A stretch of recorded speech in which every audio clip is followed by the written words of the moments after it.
এত গরম পড়েছে, এত গরম পড়েছে যে সব কিছু মেকআপ টেকআপ সব কিছু পুরো গলে জল হচ্ছে। আর পাখা ছাড়া তো থাকাই যাচ্ছে না। চলুন যা যা চলুন দুকা দুকা করে বেরোই। সোহাগারও চন্দনের দিকে গেছে, মা দিকে বাড়িতে থাকলেও মা সাবধানে থাকবে। আবার আসছো তুমি? না না বেশি দেরি করবো না, তুমি একা না বাড়িতে। মার এই একটা চিন্তা, কখন বাড়িতে আসবো কখন বাড়িতে আসবো। চল কালকে আবার বাড়িতে চলে যাবে, তখন আমার মনটা খারাপ লাগবে। চলো আসি।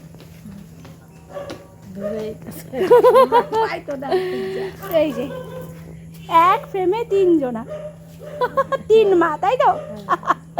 চলো চলো চলো। আমি শুধু